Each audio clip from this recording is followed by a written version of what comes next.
Hello बच्चों, good morning. कैसे हो आप लोग? बच्चों, आज मैं आप लोग को सामाजिक विज्ञान का 7वां पाठ पढ़ाने वाली हूँ। 7वें पाठ का नाम है जलवायु परिवर्तन, यानी कि मौसम में बदलाव कैसे आता है, किन किन कारणों से आता है, उसके बारे में हम लोग पढ़ते हैं। चलिए, पृथ्वी के चारों तरफ घेरे हुए हवा के आवरण को वायुमंडल वातावरण कहा जाता है। यह वायुमंडल मानव प्रवृत्तियों के कारण दूषित हो रहा है। उद्योग, कारखाने, पावर स्टेशनों और वाहनों द्वारा वायुमंडल दूषित होता है। इसमें बता रहे हैं कि पृथ्वी के चारों तरफ घेरे हुए हवा के आवरण को वायुमंडल या वातावरण कहा जाता है। यह वायुमंडल मानव के कार्यों के कारण दूषित हो रहा है, प्रदूषित हो रहा है। उद्योग, कारखाने, पावर स्टेशनों और वाहनों द्वारा वायुमंडल जो वातावरण है वह प्रभावित होता है, उसके कारण से दूषित हो रहा है। आगे पढ़ते हैं। वैश्विक तापमान बढ़ने से तापमान, पवन की दिशा और नमी आदि में जो परिवर्तन आता है वह वायुमंडलीय परिवर्तन कहलाता है। कह रहे पूरे विश्व में जो तापमान बढ़ता है, गर्मी बढ़ती है, उस गर्मी के बढ़ने से तापमान, पवन की दिशा यानी हवा की दिशा और नमी आदि में जो परिवर्तन होता है वह वायुमंडलीय परिवर्तन कहलाता है। आगे पढ़ते हैं। मौसम से क्या तात्पर्य है, मौसम से क्या मतलब है, उसके बारे में हम लोग पढ़ते हैं। किसी भी प्रदेश के तापमान, नमी और वर्षा के थोड़े समय की औसत स्थिति अर्थात मौसम। यहाँ पे बता रहे हैं कि किसी भी प्रदेश के तापमान यानी वहाँ का तापमान कितना है, नमी कितनी है और वर्षा के थोड़े समय की जो मात्रा, औसत यानी मात्रा होती है, उस स्थिति को मौसम कहते हैं। यहाँ पे चित्र दिया गया है कि मौसम के बारे में देखें। कभी कभी आप लोग देखते होंगे टीवी में मौसम की जानकारी देते हैं, बताते हैं कहाँ पे सूर्य निकले हैं, कहाँ पे बारिश होगी, मौसम का तापमान बताते हैं। आगे हम लोग पढ़ते हैं। जलवायु, क्लाइमेट से क्या तात्पर्य है, अभिप्राय है यानी तात्पर्य है। किसी भी प्रदेश के 35 से अधिक वर्षों के औसत तापमान, नमी और वर्षा की औसत स्थिति अर्थात जलवायु।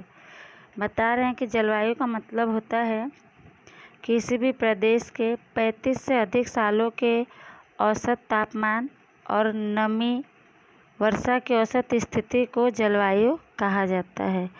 आगे पढ़ते हैं। Green house effect. आप जानते हैं ठंडी जलवायु वाले देशों में सूर्य ताप कम अनुभव होता है, इसलिए पौधे, साग सब्जी तथा वृक्षों का विकास रुकता है। इसलिए पर्याप्त मात्रा में गर्मी मिलती रहे, इसके लिए कृत्रिम यानी मनुष्यों द्वारा बनाई गई व्यवस्था की जाती है। इसके लिए शीशे या कपड़े की छत रखी जाती है, जिससे वहाँ गर्मी बनी रहती है। इसे ग्रीन हाउस इफेक्ट कहते हैं। इसमें बता रहे हैं कि ठंडी जलवायु वाले जो देश होते हैं वहाँ पे सूर्य की गर्मी का अनुभव कम होता है, यानी गर्मी कम होती है वहाँ पे। तो इस कारण से पेड़ पौधे या साग सब्जी तथा वृक्षों का विकास रुक जाता है। इसलिए पर्याप्त मतलब उनको जितनी आवश्यकता है उतनी गर्मी मिलती रहे, इसके लिए मनुष्यों द्वारा बनाई गई व्यवस्था है। उसके लिए शीशे या कपड़े की छत रखी जाती है, जिससे वहाँ गर्मी बनी रहती है। उसे ही ग्रीन हाउस इफेक्ट कहते हैं। और चित्र में आप लोग बच्चों देख भी रहे होंगे किस तरह का बनाए हैं घर जैसा। तो ऊपर से कपड़े का छत बना देते हैं या शीशे का, ताकि सूर्य का जो प्रकाश है, जितनी आवश्यकता है साग सब्जी के लिए, पौधों के लिए, वृक्षों के विकास के लिए, वो उनको बराबर मिलती रहती है। आगे पढ़ते हैं। मौसम परिवर्तन यानी क्लाइमेट चेंज। जब मौसम बदलता है तो उसका प्रभाव क्या पड़ता है, उसके बारे में देखिए यहाँ पे चित्रों में दिया गया है कि कहीं पे अकाल पड़ा है, सूखा, बारिश न होने की वजह से सब सूख गए हैं। और नीचे कहीं पे देखिए दिखाया है कि बर्फ़ पिघल रहा है, बहुत अधिक वर्षा हो गई जिसके कारण से पानी ही पानी हो गया है। तो मौसम परिवर्तन के कारण से अनेक हानियाँ होती हैं, अनेक परिवर्तन होता है, उसको दिखाया गया है। आगे पढ़ते हैं।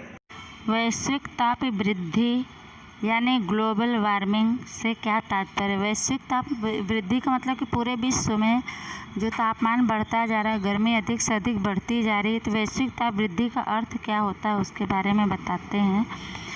वैश्विक ताप वृद्धि अर्थात पृथ्वी के वायुमंडल को गर्म करने वाली ग्रीन हाउस इफेक्ट यानी कि सूर्य की किरणों के साथ आने वाली गर्मी को वायुमंडल में आने के बाद पृथ्वी पर टकरा कर परिवर्तित यानी बदल कर वापस आकाश में जाने न देने की स्थिति। इसमें बता रहे हैं कि वैश्विक ताप वृद्धि का मतलब पृथ्वी के वायुमंडल को गर्म करने वाली ग्रीन हाउस इफेक्ट यानी कि सूर्य की जो किरणें आती हैं पृथ्वी पर, उसके साथ आने वाली गर्मी को वायुमंडल में आने के बाद पृथ्वी पर टकरा कर बदल कर जो वापस जाती हैं उसको न जाने देने की स्थिति को वैश्विक ताप वृद्धि कहते हैं। इसके कारण से गर्मी बढ़ रही है। आगे पढ़ते हैं। यूरोप पश्चिम में औसत 5 सेल्सियस से तापमान में वृद्धि, गर्मी का अनुभव। दार्जिलिंग 14 सेल्सियस, महत्तम तापमान 28 सेल्सियस तक पहुंचा ईस्वी सन 2009 में। रेगिस्तान में हिमवर्षा।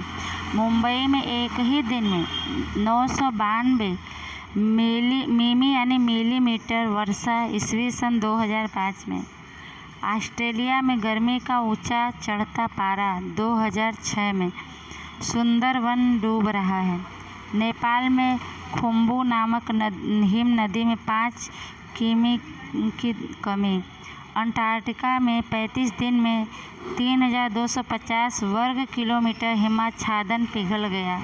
हिमाच्छादन यानी बर्फ़ से जो ढका रहता है पहाड़, वो पिघल गया। नदियों में पानी का स्रोत यानी मात्रा घटा। इसमें बता रहे हैं कि पश्चिम यूरोप में औसत 5 सेल्सियस से तापमान में वृद्धि, गर्मी का अनुभव किया गया, एहसास किया गया। दार्जिलिंग में 14 सेल्सियस महत्तम तापमान से 28 सेल्सियस तक पहुंचा 2009 में। रेगिस्तान में बर्फ़ की वर्षा हो रही है। मुंबई में एक ही दिन में 942 मिलीमीटर वर्षा हुई थी 2005 में। ऑस्ट्रेलिया में गर्मी का ऊंचा चढ़ता पारा, बहुत ज़्यादा गर्मी बढ़ता गया 2006 में। सुंदरवन डूब रहा है। नेपाल में खुम्बू नामक हिम नदी है जो 5 किलोमीटर की कमी हुई है इसमें। अंटार्कटिका में 35 दिन में 3250 वर्ग किलोमीटर बर्फ़ पिघल गया। नदियों में पानी का मात्रा जो है वो घट रहा है। आगे पढ़ते हैं। पृथ्वी गर्म क्यों होती है इसके बारे में हम लोग पढ़ते हैं। ग्रीन हाउस इफेक्ट में सक्रिय योगदान देने वाले carbon dioxide, methane, nitrous oxide, chlorofluoro carbon, CFC और हेलो कार्बन को ग्रीन हाउस गैसों के रूप में पहचाना जाता है। इन गैसों की मात्रा बढ़ने से जलवायु परिवर्तन यानी क्लाइमेट चेंज का प्रश्न पैदा होता है। इसमें कह रहे हैं कि ग्रीन हाउस इफेक्ट में सक्रिय यानी कार्यशील योगदान यानी सहयोग देने वाले, उसमें प्रयोग करने वाले carbon dioxide, methane, nitrous oxide, chlorofluoro carbon, CFC और हेलो कार्बन को ग्रीन हाउस गैसों के रूप में पहचाना जाता है। और इन गैसों की जब मात्रा बढ़ने लगती है तो इन गैसों की मात्रा बढ़ने से जलवायु में परिवर्तन होता है। क्लाइमेट चेंज का मतलब होता है जलवायु परिवर्तन। ऐसा प्रश्न पैदा होता है, ऐसी स्थिति बनती है। आगे पढ़ते हैं। यहाँ पे चित्र में दिया गया है अंतिम 100 वर्षों में तापमान में 0.6 सेल्सियस से वृद्धि। तो इसके बारे में यहाँ पे दिया गया है। चित्र में देख रहे होंगे कार्बन डाइऑक्साइड CO2 यानी 64%, क्लोरोफ्लोरा कार्बन जिसको CFC बोलते हैं 65%, मीथेन 10%, हेलोकार्बन 0.5%। कह रहे हैं आज से 100 वर्ष पहले CO2 275 ppm था, आज बढ़कर उसमें वृद्धि जब हुआ तो 350 ppm हुआ है। इस समय बताया कि विश्व का हर एक मानव 4.5 मीट्रिक टन यानी CO2 कार्बन डाइऑक्साइड छोड़ता है। आगे हम लोग पढ़ते हैं। ppm अर्थात पार्ट पर मिलियन, यानी कि 10 लाख का एक भाग, यानी कि 0.28% हो तो 280 ppm कहलाएगा। यहाँ पे बच्चों आप लोग देख रहे होंगे ग्लोबल टेम्परेचर के बारे में चित्रों के द्वारा समझाया गया है कि यहाँ पे कैसे कैसे साल दर साल गर्मी तापमान में वृद्धि होता गया, मौसम परिवर्तन होता गया है, गर्मी बढ़ती गई। 1860 में 0.6 था, उसके बाद 1880 में बढ़ा, फिर 1900 में धीरे धीरे ये मैप के द्वारा यहाँ पे दर्शाया गया कि किस तरह से साल दर साल तापमान का औसत जो है बढ़ता चला गया है। आगे हम लोग पढ़ते हैं। नीचे की सारणी का वाचन करके यानी पढ़कर विचार कीजिए, हमारी पृथ्वी को गर्म करने में हम कितने उत्तरदायी यानी जिम्मेदार हैं, जांचे। यहाँ पे दिया गया है कि क्या क्या कारण है जिसके कारण से हमारी पृथ्वी गर्म हो रही है और उसका जिम्मेदार हम हैं। तो चलिए पढ़ते हैं। स्थान और वस्तु। थर्मल पावर केंद्र 2000 मेगावाट, एक वर्ष में 9 लाख टन बढ़ता है, गर्मी को बढ़ाता है, पृथ्वी को गर्म करने के लिए इफेक्ट डालता है। 9 लाख टन यानी 1 लाख टन बराबर 1000 टन, तो 9 लाख टन यानी 9000 टन। दूसरा है मोटर कार वार्षिक। मोटर कार एक साल में 17 करोड़ टन ग्रीन हाउस को प्रभावित करने वाले गैस का उत्सर्जन करते हैं, पैदा करते हैं। AC औसत, AC 2 घंटे में यानी 2 घंटे बराबर 24 घंटे में 2230 किलोग्राम गैस पैदा करता है, जो ग्रीन हाउस को प्रभावित करता है। चौथा है टीबी 24 घंटे अगर चलती रहे तो 190 किलोग्राम गैस उत्सर्जन यानी पैदा करता है। ट्यूबलाइट 24 घंटे में 88 किलोग्राम पैदा करता है गैस। कंप्यूटर 24 घंटे अगर चलता है तो 130 किलोग्राम गैस उत्सर्जन करता है। फ्रिज 24 घंटे में 920 किलोग्राम। ये सभी गैसें जो इससे उत्पन्न होती है हमारे कारण होती है, हम इसके जिम्मेदार हैं। और ये सभी गैसें ग्रीन हाउस को प्रभावित करती है, जिसके कारण से पृथ्वी गर्म होती जा रही है, तापमान बढ़ता जा रहा है। आगे पढ़ते हैं। वर्ल्ड मीटीरियोलॉजिकल ऑर्गेनाइजेशन यानी WMO विश्व मौसम संस्था है। वह बताती है कि ईस्वी सन 1850 से आज तक में ईस्वी सन 2008 के वर्ष का समुद्र और जमीन सतह का संयुक्त तापमान 0.31 सेल्सियस से था। वह ईस्वी सन 1961 से ईस्वी सन 1990 के समय के औसत तापमान की अपेक्षा अधिक था। इसमें बता रहे हैं कि वर्ल्ड मीटीरियोलॉजिकल ऑर्गेनाइजेशन यानी WMO विश्व मौसम संस्था के माध्यम से पता चलता है, वो बताते हैं कि ईस्वी सन 1850 से आज तक में ईस्वी सन 2008 के वर्ष का समुद्र जमीनी सतह का संयुक्त पूरा तापमान 0.31 सेल्सियस था। वह ईस्वी सन 1961 से ईस्वी सन 1990 के समय के औसत तापमान की अपेक्षा अधिक था। आगे पढ़ते हैं। मीथेन यानी CH4 ईस्वी सन 1750 में 315 ppm में से ईस्वी सन 2005 में 1764 ppm वृद्धि निम्नलिखित कारणों के कारण अंकित है। कह रहे हैं कि इसमें मीथेन की जो मात्रा बढ़ी है 1750 में 315 ppm में से ईस्वी सन 2005 में 1764 ppm की बढ़ोतरी हुई है, जिसके निम्नलिखित कारण अंकित किए गए हैं। ppm का मतलब आपको हम पहले बताए कि पार्ट पर मिलियन यानी 10 लाख का एक भाग। तो यहाँ पे पढ़ते हैं आगे। इतना जानिए, एक व्यक्ति प्रतिदिन जो वस्तु ग्रहण करता है उनमें लगभग 80% गैस होती है। एक व्यक्ति प्रतिदिन 22,000 बार सांस लेता है। इस तरह एक व्यक्ति प्रतिदिन ऑक्सीजन युक्त वायुमंडल में से 16 किलोग्राम गैस सेवन करता है। इसमें बता रहे हैं कि एक व्यक्ति हर दिन जो वस्तु खाता है उनमें से लगभग 80% गैस होती है। एक व्यक्ति प्रतिदिन 22,000 बार सांस लेता है। इस तरह एक व्यक्ति प्रतिदिन ऑक्सीजन युक्त वायुमंडल में से 16 किलोग्राम गैस का सेवन करता है। आगे पढ़ते हैं। कारण जो मीथेन गैस का उत्पादन करते हैं, जिसके कारण से गैस बनता है मीथेन गैस, किन कारणों से यहाँ दिया गया है। पहला है पशुओं के उच्छ्वास और चयापचय की क्रिया, जिसके कारण से 14 करोड़ टन मीथेन गैस का उत्सर्जन होता है। दूसरा है धान की खेती, इसके कारण से 15 करोड़ टन मीथेन गैस पैदा होती है। तीसरा है सेंद्रीय कचरे सड़ने से, इसके कारण 7 करोड़ टन मीथेन गैस का उत्सर्जन होता है। आगे हम लोग पढ़ते हैं। आगे है नाइट्रस ऑक्साइड। नाइट्रस ऑक्साइड की मात्रा 270 ppm से बढ़कर हाल में ही कुछ ही दिनों में 319 ppm हुई है। इसमें बताएं कि नाइट्रस ऑक्साइड जो है इसकी मात्रा 270 ppm था, लेकिन उससे बढ़ के कुछ ही दिनों में 319 ppm हो गया है। आगे है क्लोरोफ्लोराकार्बन, जिसे CFC कहते हैं।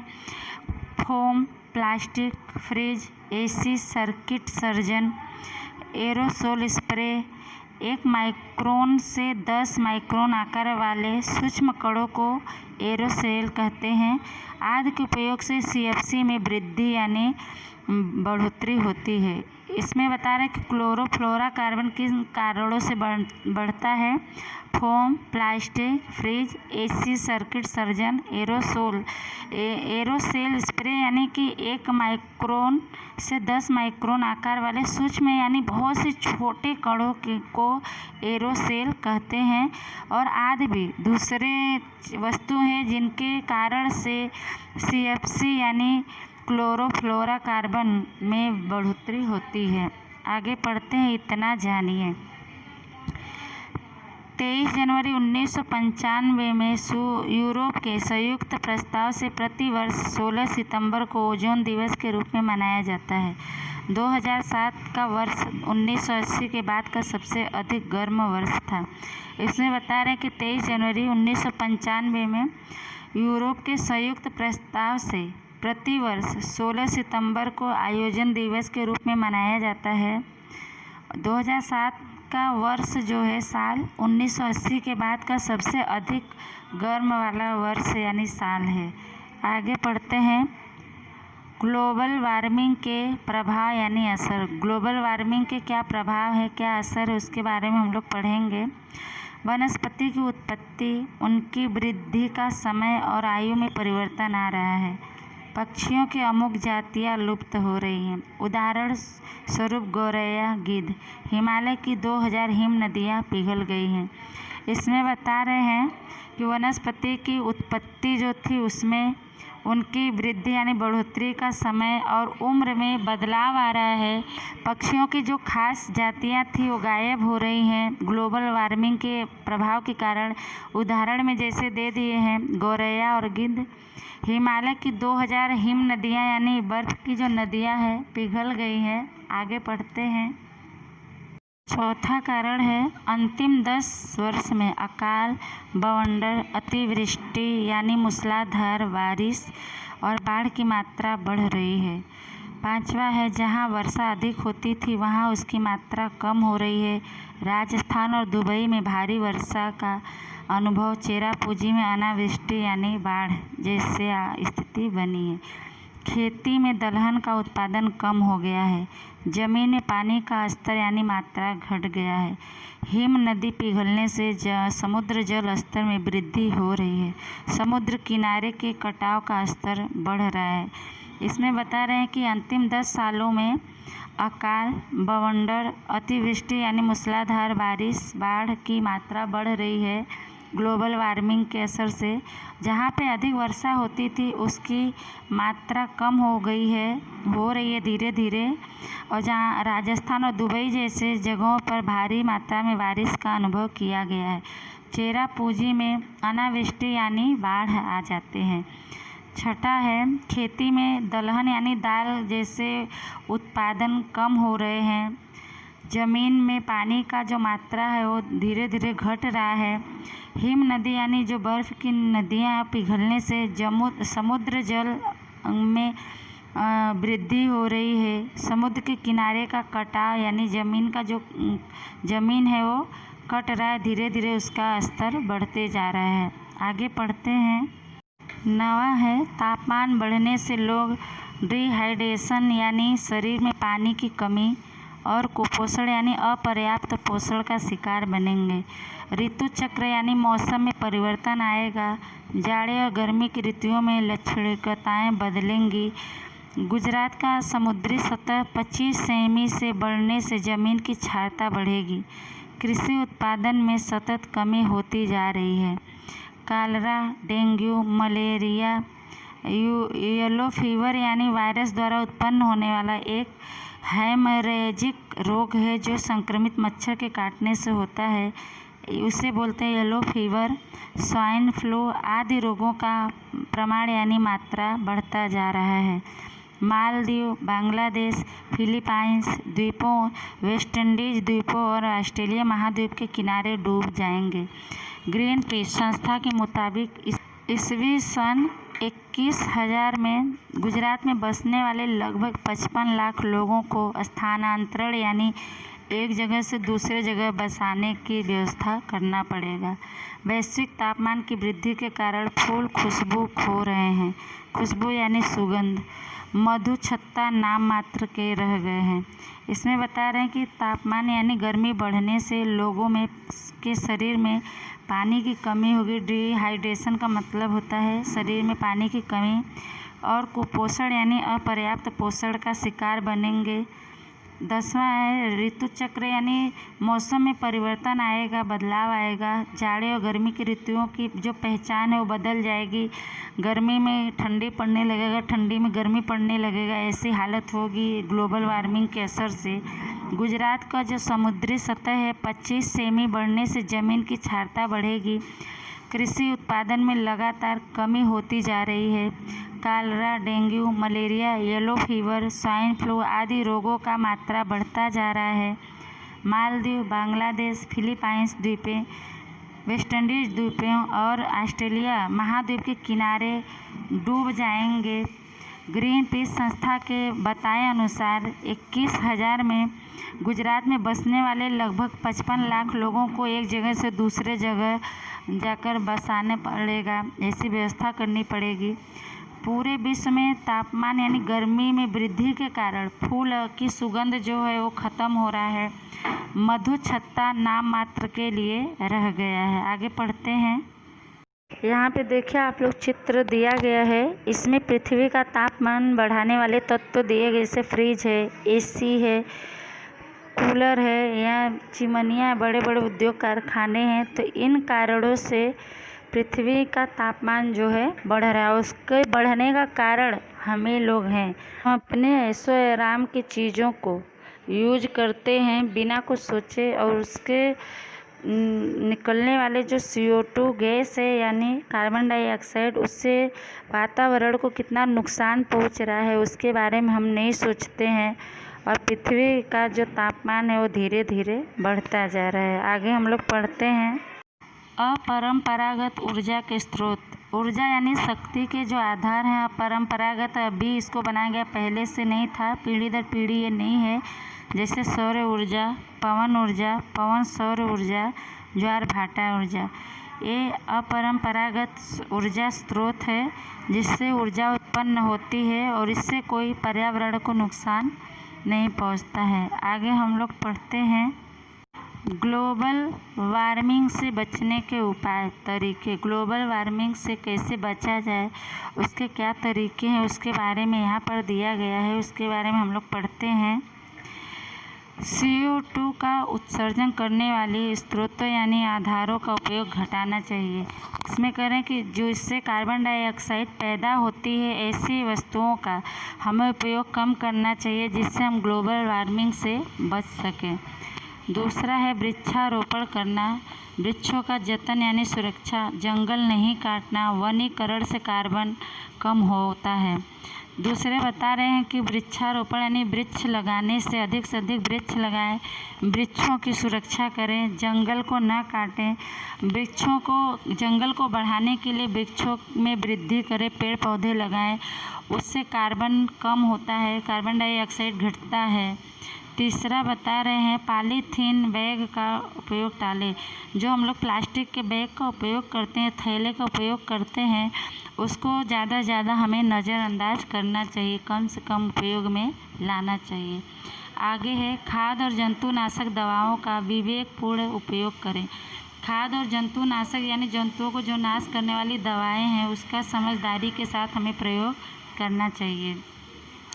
समुद्र में लौह कणों का छिड़काव करें जिससे प्लैंकटन नामक द्रवीय जीवों का विकास हो। उनके प्रकाश संश्लेषण की क्रिया के लिए कार्बन डाइऑक्साइड का उपयोग करने से ग्लोबल वार्मिंग से बचा जा सकता है।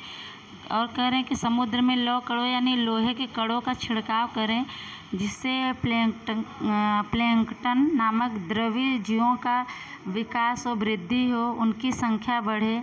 उनके प्रकाश संश्लेषण की क्रिया के लिए कार्बन डाइऑक्साइड का उपयोग करने से ग्लोबल वार्मिंग से बचा जा सकता है। आगे है खेती, सजीव खेती अपनाएं, हरी खाद और गोबर खाद का उपयोग करें। और करें ज़्यादा से ज़्यादा खेती का उत्पादन बढ़ाने के लिए, खेती करने के लिए हरी खाद और गोबर खाद का उपयोग करना चाहिए। आगे है पशुओं के आहार में बायोटिक मिलाएं जिससे पशुओं के आमाशय में मीथेन पैदा करने वाली जीवाणु नियंत्रण में यानी काबू में रहें। कह रहे हैं कि पशुओं के जो आहार हैं उसमें बायोटिक मिलाएं जिससे पशुओं के आमाशय में मीथेन गैस पैदा करने वाले जो जीवाणु हैं वो नियंत्रण में रहें, काबू में रहें। आगे है गृह उपयोगी साधनों का विवेकपूर्वक उपयोग करें। घर में उपयोग करने वाले जो साधन स्रोत हैं हमें समझदारी के साथ उपयोग करना चाहिए जिससे कम से कम उसका असर पृथ्वी पर वातावरण में हो। आगे है परिवहन के साधनों का विवेकपूर्वक उपयोग करें। परिवहन जिससे हम एक स्थान से दूसरे स्थान जाने के लिए प्रयोग में लाते हैं, तो हमें ज़रूरत हो तभी प्रयोग करें, ज़्यादा से ज़्यादा उसका उपयोग न करें, विवेकपूर्वक यानी समझदारी के साथ उसका उपयोग करें। आगे है जनसंख्या वृद्धि को रोकें। जो जनसंख्या में लगातार बढ़ोतरी हो रही, वृद्धि हो रही, उस पर हमें रोक लगाना चाहिए, हमें रोकना चाहिए उसको। बिजली की बचत के लिए हवा प्रकाश प्राकृतिक रूप से उपलब्ध हो ऐसी व्यवस्था करें। और इसमें बता रहे हैं कि बिजली की बचत के लिए, सुरक्षा के लिए हवा और प्रकाश प्राकृतिक रूप से हमें मिले, ऐसे हमें भवन का निर्माण करना चाहिए, घरों का निर्माण करना चाहिए, ऐसी व्यवस्था करनी चाहिए ताकि बिजली कम से कम हम प्रयोग में लाएं। इको फ्रेंडली का उपयोग करें। इको फ्रेंडली का मतलब था जो पर्यावरण को क्षति न पहुंचाए, ऐसे वस्तुओं का हमें प्रयोग करना चाहिए। घर के आसपास पेड़ पौधे लगाएं। घर के आसपास हमें पेड़ पौधे लगाना चाहिए जिससे वातावरण स्वच्छ व साफ रहे, ऑक्सीजन हमें साफ मिलती रहे। प्राकृतिक शक्ति का विवेकपूर्वक उपयोग करें। प्राकृतिक से मिली जो हमें शक्ति है, ऊर्जा है, उसका हमें समझदारी के साथ प्रयोग करना चाहिए। पेट्रोलियम उत्पाद का विवेकपूर्वक उपयोग करें। पेट्रोलियम उत्पादन जो है उसका भी हमें समझदारी के साथ प्रयोग करना चाहिए। पानी का मितव्ययितापूर्ण उपयोग करें। पानी का हम सही ढंग से सही रूप में उपयोग करना चाहिए, समझदारी के साथ। वो फिजूल खर्च पानी का हमें नहीं करना चाहिए। बरसाती पानी का संग्रह करें। बरसात में जो पानी है वो बरसात के पानी को हमें संग्रह यानी एकत्रित करना चाहिए, जो हमें बाद में प्रयोग में आ सकता है। सीएनजी का उपयोग बढ़ाएं। पेट्रोल डीजल से चलने वाली वाहनों का प्रयोग हमें कम कर देना चाहिए। ज़्यादा से ज़्यादा सीएनजी यानी गैस से जो गाड़ियाँ चलती हैं सीएनजी से, उसका उपयोग करना चाहिए। तब हम जाके ग्लोबल वार्मिंग से बच सकते हैं। इसके कुछ उपाय हैं बचने के लिए। आगे पढ़ते हैं। आगे है इतना जानिए। 1 टन कागज़ बनाने के लिए 4400 किलोवाट बिजली, 30,000 लीटर पानी, 11 वृक्षों की लकड़ियों के मावे का उपयोग होता है। इसमें बता रहे कि 1 टन जब कागज़ बनता है तो उसके लिए 4400 किलोवाट की बिजली लगती है, 3000 लीटर पानी लगता है और 11 पेड़ों की लकड़ियों के मावे का उपयोग किया जाता है। आगे पढ़ते हैं। पर्यावरण को बचाने के लिए वैश्विक नीति। पर्यावरण को बचाने के लिए, उसकी सुरक्षा के लिए विश्व स्तर की जो योजना है उसके बारे में हम लोग पढ़ते हैं। मानव अपनी प्रवृत्तियों से पर्यावरण का विनाश कर रहा है। ऐसे विश्व को समझाते हुए ईस्वी सन 1972 में स्वीडन की राजधानी स्टॉकहोम में पर्यावरण बचाने हेतु बैठक आयोजित की गई। उसके पश्चात ब्राज़ील के रियो डी जानेरो में विश्व सम्मेलन हुआ। मानव के कार्यों के से प्रवृत्तियों के कारण जो पर्यावरण का विनाश हो रहा है, नाश हो रहा है, ऐसा विश्व को बताते हुए समझाते हुए ईस्वी सन 1972 में स्वीडन की राजधानी स्टॉकहोम में पर्यावरण की सुरक्षा के लिए बैठक आयोजित की गई। उसके बाद ब्राज़ील के रियो डी जानेरो में विश्व सम्मेलन हुआ। आगे पढ़ते हैं। ग्लोबल वार्मिंग के संदर्भ में विश्व स्तर पर दिसंबर 1909 में डेनमार्क की राजधानी कोपनहेगन में ऐसा निश्चय किया गया था कि विकसित राष्ट्र कार्बन कट ग्रीन हाउस को प्रभावित करने वाले गैस उत्सर्जन घटाने की नीति यानी योजना स्वीकार नहीं करते और विकासशील राष्ट्र ग्रीन हाउस को प्रभावित करने वाले गैस उत्सर्जन घटाने के लिए दबाव डाल रहे हैं। विकासशील देशों के विकास के लिए 100 अरब डॉलर की सहायता देने का निश्चय किया गया था। इस बैठक में 45 देशों के 59 संशोधन पेपर्स द्वारा विश्व के नेताओं को बदलती जलवायु के लिए गंभीरतापूर्ण यानी गंभीरता के साथ सोच समझकर विचार करने के लिए कहा गया। कह रहे ग्लोबल वार्मिंग जो बढ़ रहा है उसका असर जो खराब पड़ रहा है पृथ्वी पर, जीवन इससे नष्ट हो सकता है, तो उसके विषय में विश्व स्तर पर दिसंबर में 2009 में डेनमार्क की राजधानी कोपनहेगन में ऐसा निश्चय किया गया था कि विकसित राष्ट्र जो विकास कर रहे हैं ऐसे राष्ट्र कार्बन कट यानी कि ग्रीन हाउस को प्रभावित करने वाले गैस की उत्पादन घटाने की नीति योजना को स्वीकार नहीं करते हैं। ऐसे विकासशील देश ग्रीन हाउस को प्रभावित करने वाले गैस उत्सर्जन घटाने के लिए दबाव डाल रहे हैं। विकासशील देशों के विकास के लिए 100 अरब डॉलर सहायता यानी उनकी मदद देने का निश्चय किया गया। इस बैठक में 45 देशों के 59 संशोधन यानी सुधार के जरिए से पेपर्स द्वारा विश्व के नेताओं को बदलते मौसम के लिए गंभीरतापूर्वक यानी गंभीरता के साथ सोच समझकर विचार करने के लिए कहा गया। आगे पढ़ते हैं। विश्व में औसत नागरिक 4.5 मीट्रिक टन कार्बन गैस छोड़ते हैं। भारत का नागरिक वार्षिक औसत 1.2 मीट्रिक टन कार्बन छोड़ता है। अन्य विकासशील देश तो बहुत कम कार्बन गैस छोड़ते हैं। उनके विकास के लिए बड़े पैमाने पर यानी बड़े मात्रा पर छूट देनी चाहिए। अमेरिका जैसे देश पर नियंत्रण यानी अंकुश लादना चाहिए, क्योंकि वहाँ का प्रत्येक नागरिक 20.6 मीट्रिक टन कार्बन गैस उत्सर्जन यानी पैदा करता है। करें विश्व की औसत यानी मात्रा में नागरिक विश्व के स्तर पर नागरिक 4.5 मीट्रिक टन कार्बन यानी कार्बन डाइऑक्साइड गैस छोड़ते हैं, जबकि भारत का नागरिक वार्षिक औसत यानी एक साल के औसत के हिसाब से 1.2 मीट्रिक टन कार्बन छोड़ता है। अन्य जो दूसरे विकासशील देश हैं, विकास कर रहे देश हैं, तो बहुत कम मात्रा में कार्बन गैस छोड़ते हैं और उनके विकास के लिए बड़े पैमाने पर बड़े मात्रा पर छूट देनी चाहिए। अमेरिका जैसे देश पर अंकुश लादना चाहिए, क्योंकि वहाँ का हर नागरिक 20.6 मीट्रिक टन कार्बन गैस पैदा करता है। बच्चों, यह पाठ आपका समाप्त होता है। इसको आप लोग अच्छे से 1 से 2 बार सुनिएगा। इसके बाद आपको एक प्रश्न उत्तर इसका दिया जाएगा। तब तक के लिए धन्यवाद।